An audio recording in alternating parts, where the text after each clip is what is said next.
pleasure to be with you all today. I'm really excited about this panel. I think what I'll do is I'll do a brief introduction of each of the presenters, and then after that, we'll start with the first presentation, which will be from Samuel Myers.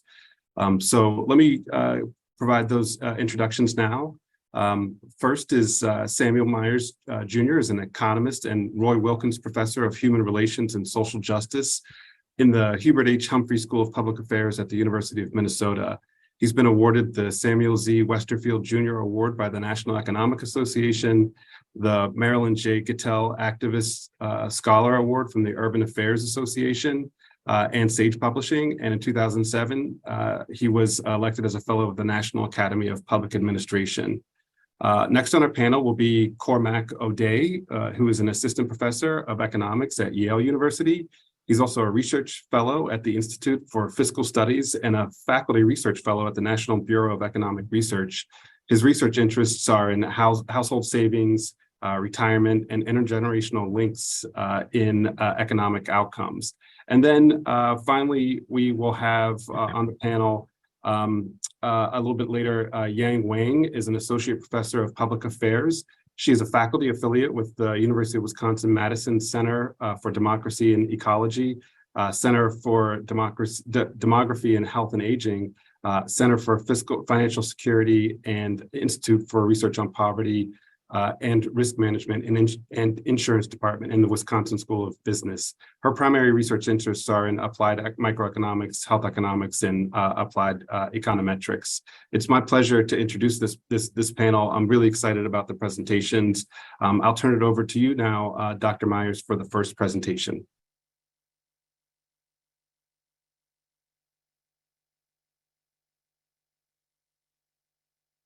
Thank you very much, Professor Williams. I'm delighted that the theme for this first panel is racial disparities, because Bill Spriggs would have been very dedicated and committed to having the Social Security Administration as well as the consortium investigating health disparities. So the theme for the ongoing research agenda of my colleagues, William Darity, Illenin, Kondo, and Teega, Zeida, is the question of Social Security design and how it affects racial disparities in wealth. It turns out, though, that we need to focus first on the baseline results before we delve into the impacts of specific Social Security design aspects on racial disparities wealth. And so what I'm going to do today is I'm going to focus on three main key results of our baseline analysis. The first finding is that there's widening racial gaps in net worth as individuals age. The second finding is that there's a growing racial wealth gap over the life cycle, and this is due largely to differences in rates of accumulation among the highest earners, the highest, most wealthy Black and white households, not the median households, not the poorest household, but the ones that are at the top 10% of the wealth distribution. A third finding is that Social Security retirement really doesn't dampen racial wealth disparities over the life cycle. By what I mean, the current design of Social Security doesn't seem to play a role in narrowing the racial gap in wealth. We look specifically today at Social Security disability income and show that there's a declining effect of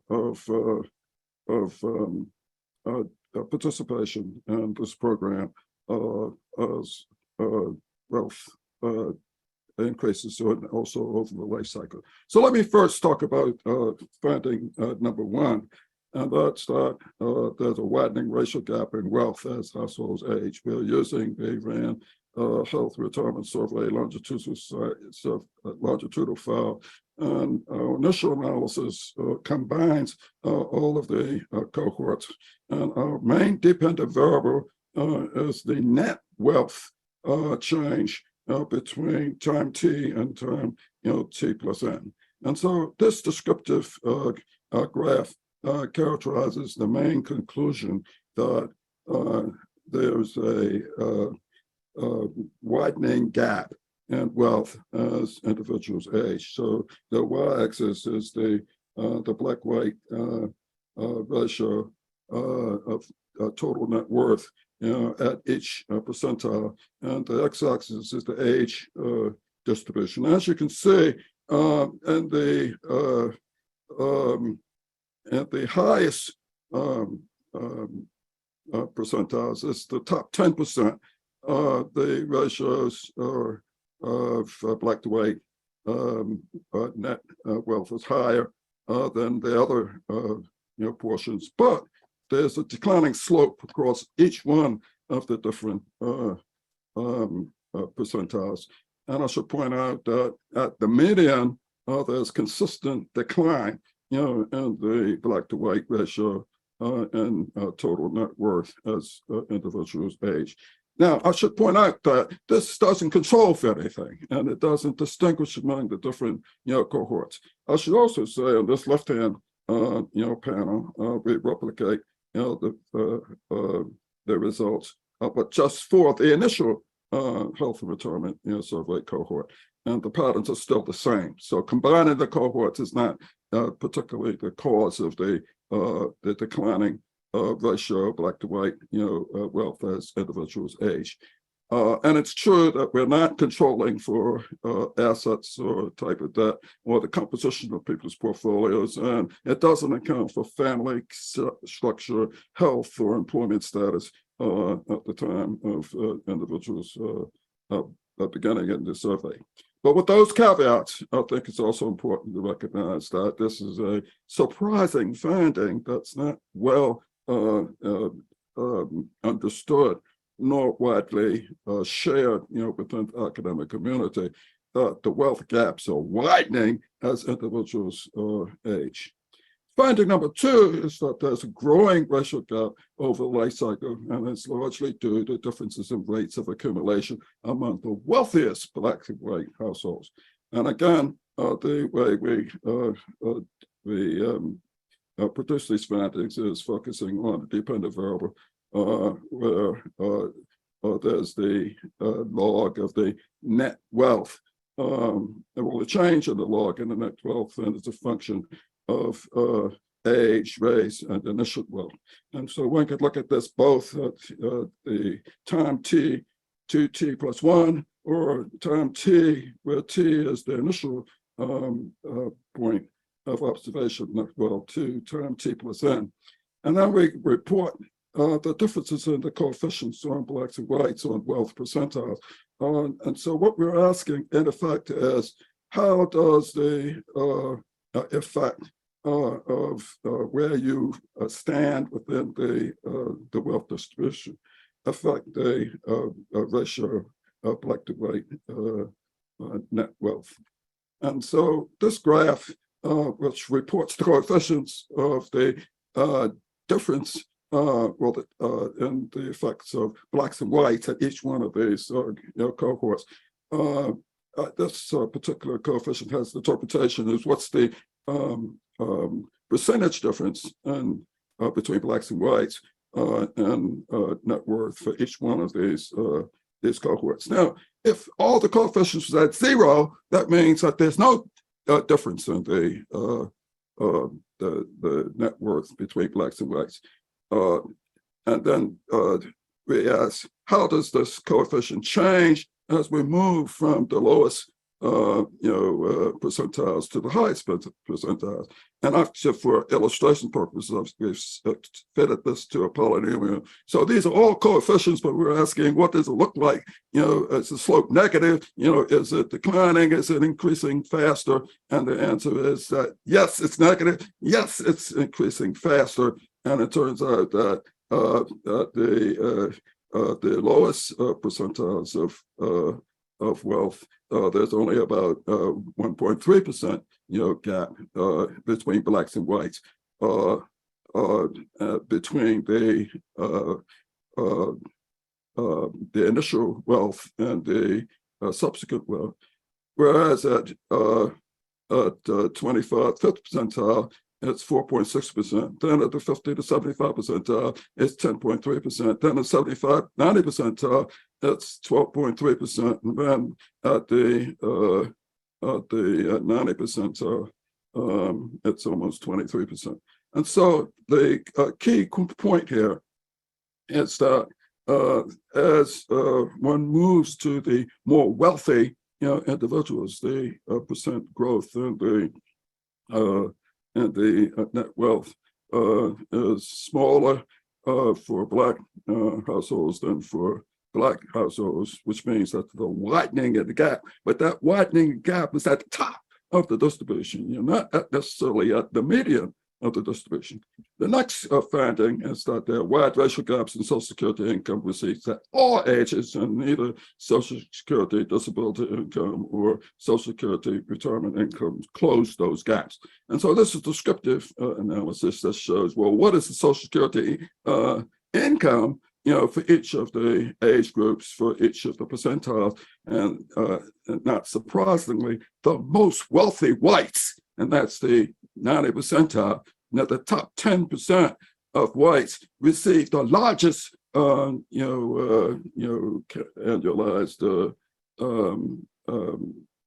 monthly annual Social Security benefits. But if you look at this, so of course, all of the distribution whites within its same percentiles earn more than Blacks. But what is also interesting is that if you look at the top 10% of Blacks, their Social Security income is actually about the same as the top 25% of whites. But with that said, I want to ask the question of what about something like Social Security disability income? How does that affect racial gaps in wealth? And the answer is, again, there's a negative slope, which means in effect that well, let me also say that when that coefficient is positive, then it's an ameliorating effect. But when it's negative, it's a deteriorating effect. The slope is negative, which means in effect that as we go to older, higher ages, the ameliorating effect of Social Security disability income on racial gaps in wealth beginning to decline. And then by the time you got to 80 years old, there's virtually no real effect at all on reducing racial gaps in wealth. So with that said, our next steps are to account for changes in taxation for Social Security, control for health and family structure, composition of assets and debts, control for cohorts, the Depression era, the World War II, the baby boomers, and then the decomposed disparities between rates of returns on assets as opposed to differences in endowments. Thank you very much. Thank you, Dr. Myers. Next on the panel, we'll have Dr. O'Day present.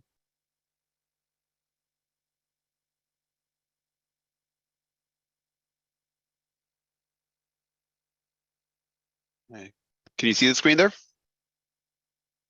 Okay. Yes. So thank you very much, Professor Williams, and thank you to the SSA for funding this and for putting it on the program. This is joint work with Taha, Choukhmane, Jorge Colmenares, John Rothbaum, and Larry Schmidt. I've thanked the SSA for funding. These views are those of our own and not them or any federal agency. I'll also need to acknowledge the US Census Bureau here. We're using data at the Census Bureau, and any data that I present has been cleared for disclosure.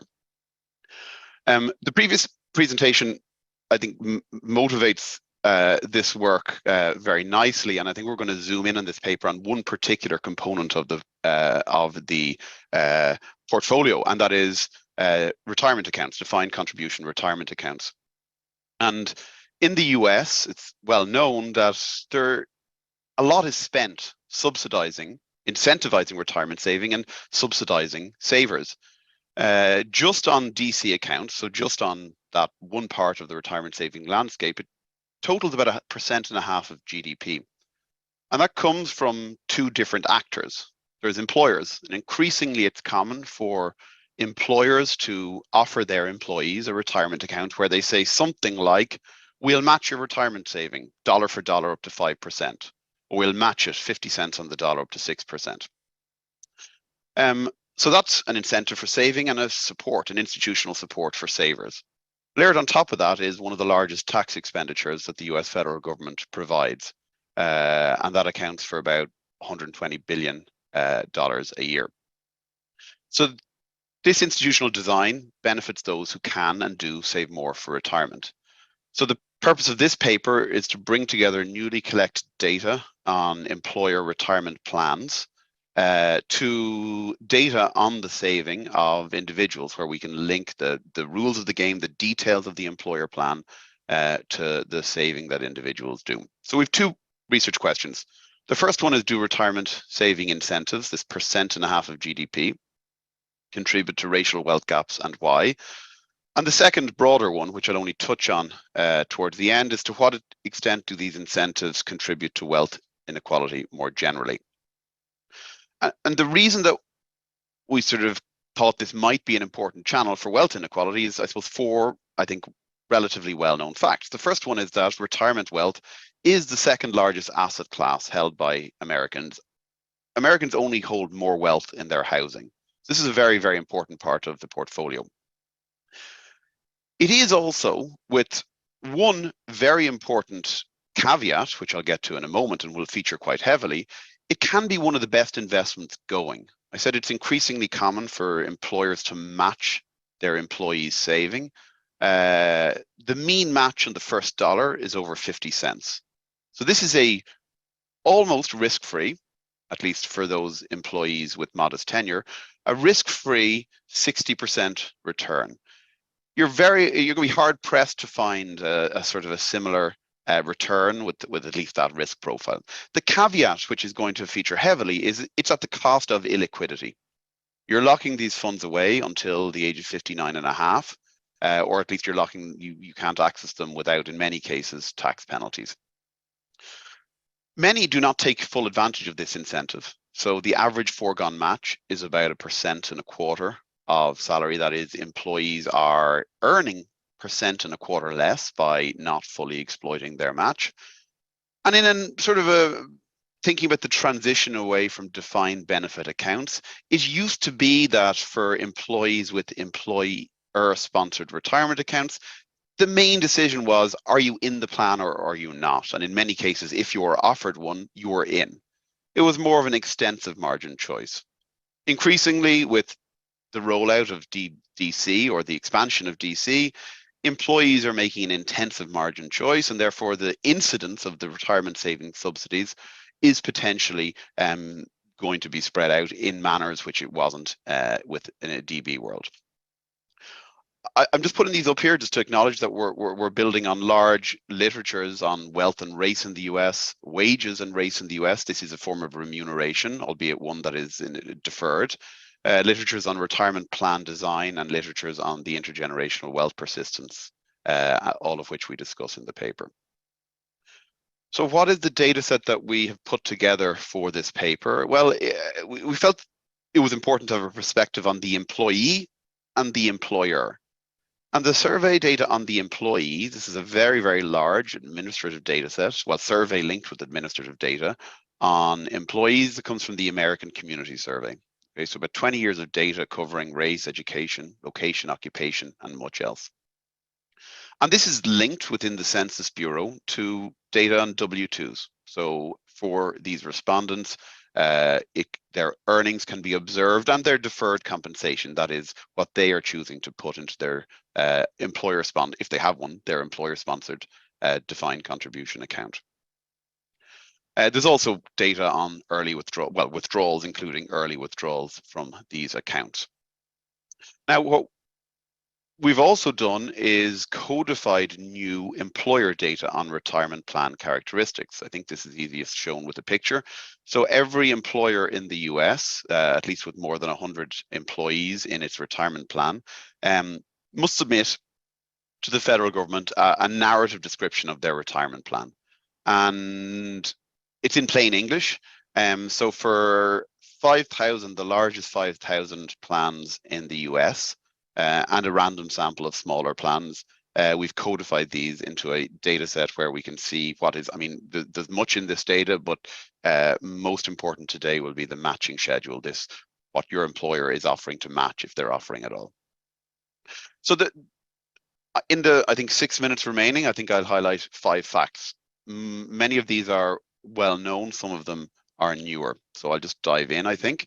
The first one, which has been studied before, is, and this does not control in any statistical sense for anything yet, if you look at employees who are offered defined contribution accounts, so it's a large but not necessarily representative section of the US population. White workers are saving about 5% a year, Black workers are saving about 3.2% a year, and Hispanic workers are saving about 3.5% a year. Now, that's just the employee contribution. I've emphasized that employer matching is an increasingly important part of the retirement saving landscape. And the more you save, the more you get. And as a result, employer matching amplifies those gaps. So white workers are getting about 2.5%, Black workers just under 2%, and Hispanic workers about 2% in employer matching contributions. Now, part of this in a statistical sense could be accounted for by differences in income. It's income differences by group, by racial groups are well documented, and individuals with lower lifetime incomes need to save lower proportions of their income simply because Social Security is progressive. However, controlling for income, education, county, firm, I mean, it explains in a statistical sense some of this gap, but only about 1/3 of the Black-white gap and just under 1/2 of the Hispanic-white gap. So these are, as we show in the paper, these savings differences are consequential for lifetime wealth accumulation. What's driving them? Now, we're certainly not attempting a full accounting of these patterns, but we do want to highlight two related mechanisms which we think are playing some role. The first is liquidity constraints. So in starting off, I motivated these retirement accounts as a great return on your dollar, but the cost is it's illiquid. And if you don't have other forms of insuring yourself against life's risks, you may need to take an early withdrawal. In many cases, this is going to be tax penalized. And there are very large Black-white differences and much smaller Hispanic-white differences in the probability of taking an early withdrawal in any particular year. So we're taking this as a sort of an indicator of greater liquidity needs and therefore a diminished ability to take up these employer subsidies and the tax subsidies which are layered on top of that. So thinking of it beyond the individual, I should have said everything so far has just been focused about individuals outside of the context of their nuclear family or their parents. What we can do in the census is for a section of the population, we can link individuals to their parents. And if you think of what having, say, wealthier parents might do, is it provides another form of insurance which can enhance the ability to afford the illiquidity that is often the cost of taking up these matches. So holding own characteristics constant. So in particular, think of comparing two individuals today with the same income. Those with richer parents contribute really quite a bit more to their 401k, to their defined contribution accounts. So that is, there is a comparing an individual with a parent in the bottom income decile to a parent in the top income decile. There's about 0.5 percentage point a year. That's 0.5 percentage point off a base of maybe about 4% saving. That's a quite substantial percent difference. There's a 0.5 percentage point difference in the saving rate. So the way we're taking this evidence is that those with richer parents, that is those at the right-hand side of this graph, are perhaps availing of the insurance parental resources and access to parental resources might yield. Those at the bottom, on the other hand, might be, well, certainly not availing of those resources and perhaps ensuring their own parents. This layered on top of the fact that there is existing inequality in resources by race can, in a statistical sense, account for some of the residual gap which remains after we control for individual characteristics.